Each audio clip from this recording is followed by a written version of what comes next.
Breaking news mga kababayan, AFP, nagsalita na po. Kinumpirmang may retired generals na nagtatangkang manghikayat na mag-aklas sa pamahalaan. Hala ka mga kababayan. Totoo nga, kumpirmado talaga na merong namumuo na tensyon.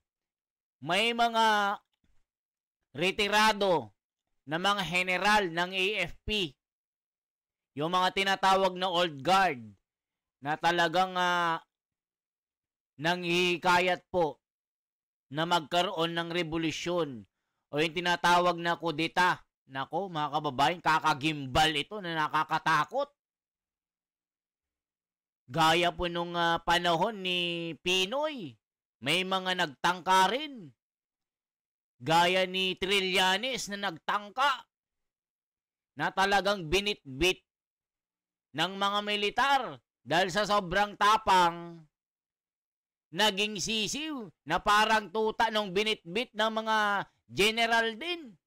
So ngayon mga kababayan, itong nagaganap kasi na korupsyon, pang-aabuso sa pera ng bayan, pangungurap, pagnanakaw, napaka-sistematiko na pagnanakaw, dinaig pa nila ang mga pelikula ng mga Koreano. Dinaig pa nila ang Squid Game sa pagiging viral. So ngayon mga kababayan, kumpirmado talaga na merong mga general na nanghihikayat po. Ayan o, AFP, kinumpirmang may retired generals na nagtatangkang manghikayat ng pag-aaklas sa gobyerno. Hala ka. Ito na mga kababayan. Nakakatakot ito, nakakagimbal. Kaya yung Malacanang 24/7 na naka-alerto. Meron ding nag-leak na group chat na mga general na may usap-usapan na umuusok na mga balita na may mangyayaring pag-aaklas. Naku mga kababayan, nakakagimbal po ito. So ito po ang balita. Totoo nga ito. Ito na po. Pakinggan po natin ito. Magsasalita ang AFP. Naku mga kababayan, kinakabahan po ako dito. Ito po. Colonel, lumabas nga po no sa isang column na di umano'y meron ng mga retired generals at isang malaking religious group daw ang nagtangkang kumbinsihin yung ilang active army commanders po natin na bawiin ang suporta sa ating Pangulong Marcos Jr. Naglabas na rin po ng pahayag dito si AFP Chief General Romeo Bronner at pinapabulaanan niya po yung issue. Pero gusto ko lang pong malaman, Colonel, kailan niyo po nalaman na may ganitong klase ng issue at bago pa po ba lumabas yung article, alam nyo na po ito? O yan mga kababayan, may malaking grupo ng reliyon. Ano-ano kaya ito mga kababayan? Nakikita nyo naman yung mga nagrarally, mga pari, mga sister, iba't ibang mga kaparian. Di ba mga kababayan? At talagang mga retiradong general. Naku mga kababayan, ulitin natin. Talagang nakakagulat po ito. Colonel, lumabas nga po no sa isang column na di umano'y meron ng mga retired generals at isang malaking religious group daw ang nagtangkang kumbinsihin yung ilang active army commanders po natin na bawiin ang suporta sa ating Pangulong Marcos Jr. Naglabas na rin po ng pahayag dito si AFP Chief General Romeo Bronner at pinapabulaanan niya po yung issue. Pero gusto ko lang pong malaman, Colonel, kailan niyo po nalaman na may ganitong klase ng issue at bago pa po ba lumabas yung article, alam niyo na po ito? Ito po ma'am, no, nagsalita na po si Chief of Staff about this. While there is true, that was true po, no, na there were attempts of some retired officers that were reaching out to young commanders and even floating po yung idea ng kudeta or military junta. Ang gusto po namin i-highlight dito is that the AFP has stood firm. O yan mga kababayan, yung AFP ay nakatayong malakas, stood firm, na hindi daw sasama sa panghihikayat ng mga retired na general at may malaking religious group na nanghikayat na bawiin ang suporta sa gobyerno. Grabe. So sinasabi ng AFP dito, sabi na rin ni General Browner na makakaabala ang politika sa gagawing modernisasyon ng AFP. Nako po mga kababayan, yan ang sinasabi po ni General Browner na hindi makikisama ang kasundaluhan sa problemang politika. Halaka mga kababayan. Talagang totoo nga na merong nangyayaring pagsusulsul. Naku po. Anong masasabi niyo mga kababayan? Naku po. Kayo po ang mag-comment dyan. Nagre-react lang po tayo dito kasi sinasabi nyo na fake news tayo. AFP na ang nagsabi na kinumpirma talaga na may balitang ganito. Sasabihin nyo ako yung fake news. Nagpapakalat ako ng fake news. Oh, yan AFP nang nagsabi na meron talagang nanghihikayat ng kudita na hunta kung hindi ako nagkakamali. Di ba sasabihin nyo ako yung nagpapakalat ng fake news? O sabihin nyo sila na fake news sila. Yan tayo eh. Nagre-react lang tayo, sasabihin nyo ako yung fake news. Gigil nyo ako Huwag ako ginigigil nyo ako. Ang sabi nga po ng ating Chief of Staff dito, no, it was a litmus test for our armed forces of the Philippines. And with that po, no, we came out victorious. Kasi before pa po nitong September 21 even arrived, our Chief of Staff was confident daw that he knew no one in uniform would heed that call. So, ni-reveal nga po ni General Browner na nagkaroon po ng meeting, tama po, dun sa dating retired general. To your knowledge, just in case alam nyo lang po, ma'am, ano daw pong naging tono at laman ng naging usapan po nila? DJ Chacha, na i-clarify ko lang, hindi po yun meeting. Ito po is a request from some retired generals for an audience. And dahil nga po nandoon po sila sa area namin during that time, and meron pong ongoing po na meeting ng aming Chief of Staff with our staff, our battle staff. Kaya po pinakinggan na po niya sila. So they seek audience and they provided po a listening ear. So naging lang po siya, grievance airing, ganun po yung nangyari nung araw na. Ibig sabihin, nag-usap-usap yung mga general, mga retiradong general at yung AFP, nakinig po sila. So ang AFP, hindi sila nakinig. So totoo pala na meron talagang nanghihikayat ng pag-aaklas. Nako po mga kababayan, kakagulat ito. Na yun. Opo, ma'am. Opo. And in-emphasize naman po ng ating AFP, na that we have reached that level of professionalism, as envisioned in our AFP transformation roadmap. Ano po kailan po exactly ito at gaano katagal yung nangyari pong pag-air ng sentiments itong mga dati nating general at ano mismo yung kanilang naging pakikipag-usap nun o mga naihayag po nila sa AFP? More on, nga po ito, nag-offer po ang ating Chief of Staff and the battle staff po, a listening ear to our general. So they aired na po, itong kanilang mga sentiments and pinakinggan naman po natin ito. And it was an exchange of ideas po with... O isipin nyo, nakinig pala yung AFP. Nag-meeting sila between the AFP at yung mga retiradong general. Na talagang meron silang iprinisintang grounds bakit nila gustong mag-aklas sa gobyernong ito, sa pamahalaan. Halaka. Tas sasabihin nyo ako fake news ako. Sasabihin nyo fake news ako. Ayan sa News 5 everywhere, kausap niya ang AFP. Nagsasalita, yan, spokesperson, AFP. Col Francel Margaret Padilla. Nagsalita na kumpirmado na merong meeting ng mga retiradong general at AFP. at meron talagang meeting na naganap at nag-usap-usap sila at nakinig sila. At sinabi ng AFP, wala kaming panahon sa kudeta. We stood firm. Malakas ang moral ng AFP. Ito sinasabi ng AFP. So wag niyong sasabihin na fake news yung mga kumakalat na balita na may pag-aaklas. Halaka. Wag niyong sasabihin fake news kasi sila na mismo ang nagsasabi na legit ito, na meron talagang nanliligaw na mga retiradong opisyal na dating general. Halaka. Our Chief of Staff nga na talaga pong pinapahayag po niya na talagang we have learned our lessons through the years and that we have reached that level of professionalism.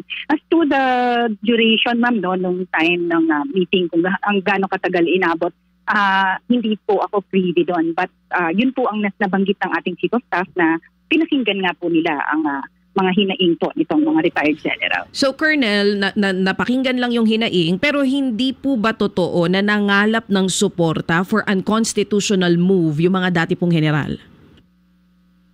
Ang nabanggit po nila, no, na meron nga po silang plano na... O nakita nyo mga kababayan, binanggit po nila na meron silang plano ang mga dating general na mag-aklas. Ayan, sinasabi po, oh. Sasabihin nyo, fake news ka, the wonder. Fake news ka, nagpapakalat ka ng fake news. Anong fake news?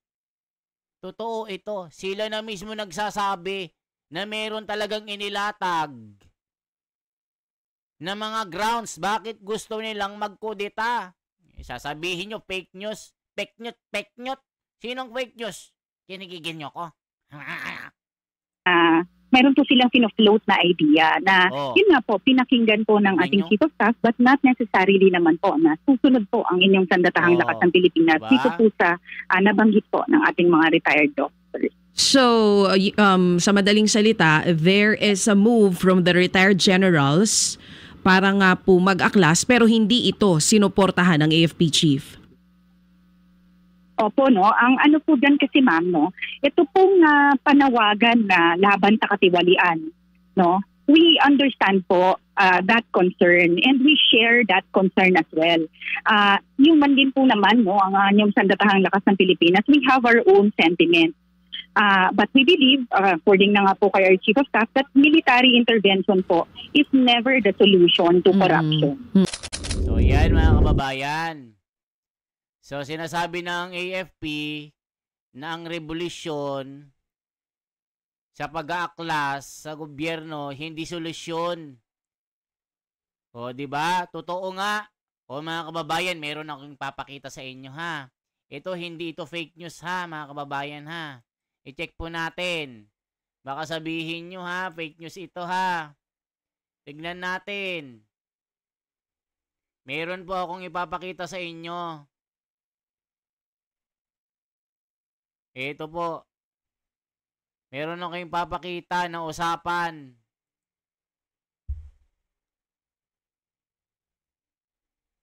Ito po. Nako, magugulat kayo dito. Ito mga kababayan. Merong usap-usapan. Ito. Kasama ni ito mga kababayan na pakinggan nyo po ito. Nako, magugulat po kayo. With our chair for APO and our APO with our Ito, may papakita ko sa inyo ha. Nako po. Tignan nyo po, kayo nang humusga dito. May kausap po si Martin Romualdez, taga AFP. Ewan ko kung ano po itong usapan nila. Tapos usapan nila, bilyon-bilyon. Tignan nyo mga kababayan ha. Kayo na humusga, bakit? Anong meron dito? Eto. Tignan nyo po ha. Naku po, eto po. Ayan, pakinggan nyo po bakit nag-uusap sila. Ano yung usapan nila? Bakit may nangyayaring bilyon-bilyon na usapan? Eto po, tignan nyo ha. Yan, may video po. Di tayo gumagawa ng kwento. Chair for APO and our APO bicameral members. Hi, Chief Romy. Please kindly convey to the entire AFP, to our men and women in uniform, that as we committed, that the subsistence daily allowance from 150 to 350 has not only been affirmed, but has been approved and is being signed right now, and we will ratify the bicameral report this afternoon. So please tell them that they heard, that's all fake news. Basta nagsalita tayo when we speak. I as a speaker in the House, when we speak, we mean it and we will always deliver. You are top priority, sir. Please tell the men and women in the AFP, top priority po kayo. And we are fully committed to support all of you and keep your morale high. Always take care of you. Please convey that. Mabuhay ang AFP. Mabuhay kayo lahat. Okay. I will relate this, sir, to the troops on the ground and then I will this in my speech during the So that is signed here in the BICAM, to be ratified tonight in the plenary. We will ratify the budget on Wednesday, and the President will sign it into law. That is as good as gold. So I just wanted to allay any fears that there was anything other than what we had committed in some balance to you and to the troops. Mabuhay.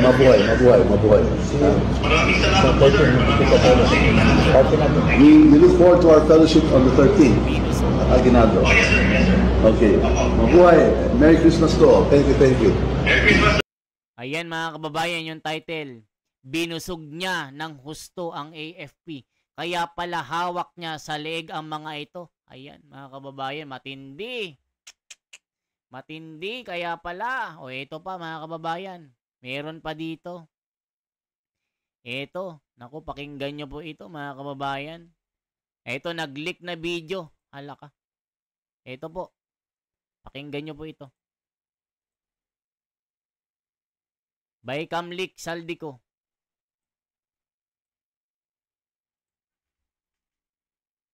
Napin natin yung iba, yung mga nag-leak na usapan. Naku po mga kababayan, yari. Laglag kayo dito. Pera na usapan eh. Ito yung insertion nito mga kababayan eh. Yung budget. Naku po mga kababayan.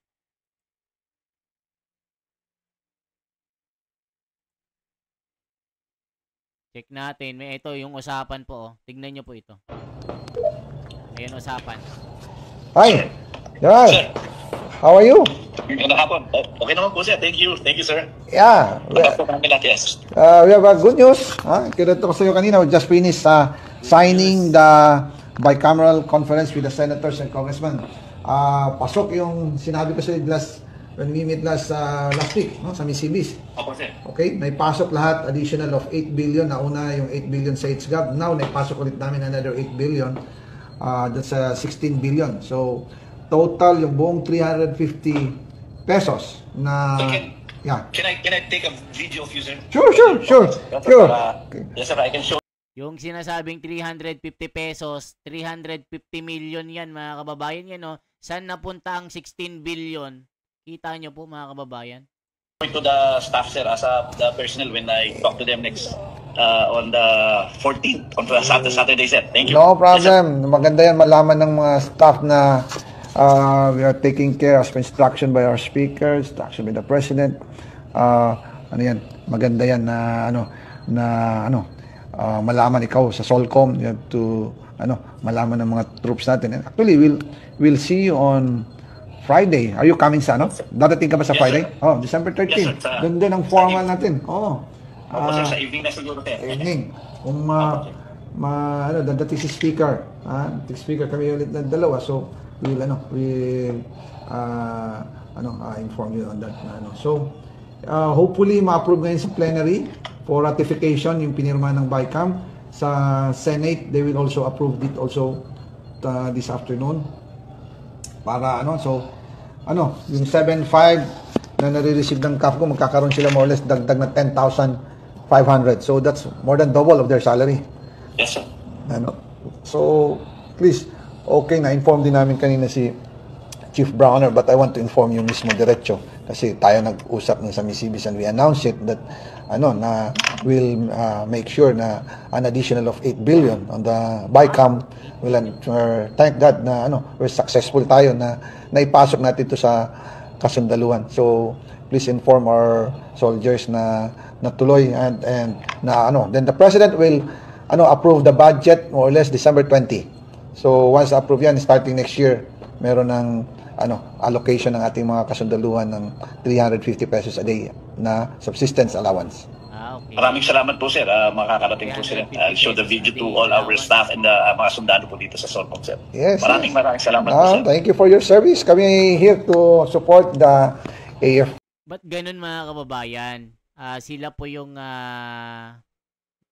nagde-decide kung magkano yung ibibigay sa AFP. Saan daw napuntang 16 billion? On the line, Lieutenant Facundo Palafox, D4th, Commander Southern Luzon Command, December 11, 2024. After BICAM, saan napunta ang 16 billion? Video leak after BICAM report. O, yan yung mga usapan mga kababayan. So, ano masasabi nyo dito? Ano masasabi nyo po sa usapan na BICAM ito? Nako po mga kababayan. Yari na. May mga naglilik na video. Diyos ko Lord. Talagang malupit itong nangyayaring ito. Kayo na humusga ha. Di na ako magko-comment kung anong nangyayari dyan. Mga kababayan, mabuhay po. Sana i-like nyo ito. I-share nyo po ito. The milkman in uniform. So, yung mga black propaganda dyan na we are close with the left, dito to yan, gawa-gawa nila yan para lang, alam mo na, yung mga budol-budol dyan. So, anyway, that's it. We're successful and thank God na tuloy to. Yeah. Thank you po, sir. Thank you rin. So, do you have, can we request a short Christmas message sa ating mga tao, sir, sa mga personnel natin, mga tropa? Oh, yeah, sure. To all our soldiers in the ground, you have a Merry Christmas and a Happy New Year. Dahil dito sa subsistence allowance, this would be the legacy of the BBM administration under the leadership of the House Speaker Martin Romualdez. And we appreciate your service to the nation. Lahat na tulong ninyo sa pagdepensa sa ating bansa, sa ating... So yan mga kababayan, legacy of the BBM administration. Ayan o, saan napunta ang 16 billion? Ngayon, nasasangkot kayo sa flood control issue. Nasaan kayo ngayon? Paano nyo pasisinungalingan ang mga paratang sa inyo na pangungurap? Kayo ang nagde-decide kung magkano ang ibibigay sa mga ahensya, gaya dito sa AFP. 16 billion. Saan napunta yan? Ang tanong, magkano yung dyan? Yung tinatanong nila, magkano yung commission? Ako po, mga kababayan. Sa ating... Ayan, no? Confidential fund, the Inday is working well for blatant corruption. Halak. Lahat talaga ng info ni BP Inday sa totoo lang. Din mga Didi. Ay, naku po. Ipakalat natin to. Ang bagong Pilipinas, si BBM, AFP, PNP.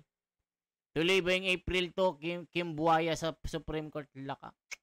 Corrupt politician. Ano ba pwede natin gawin upang matanggal ang mga corrupt na gobyerno? Halaka. Halaka. Martin, kaya sila galit kay BP kasi alam niya may galawan nila. When the price big, OMG. Reynald, kaya pala, binusog ang AFP. Halaka. Mga kababayan, yan yung mga kumakalat ha. Nagre-react lang po tayo. Kayo na mismo ang bahalang magkomento. Ano ang nangyayari? Bakit sila yung nagbibigay ng budget? 16 billion, saan napunta? Bakit hindi ang Pangulo ang gumagawa niyan? Bakit sila ang nagde-decide? Mga kababayan, isang like, isang share po at isang subscribe. Mabuhay po. Salamat.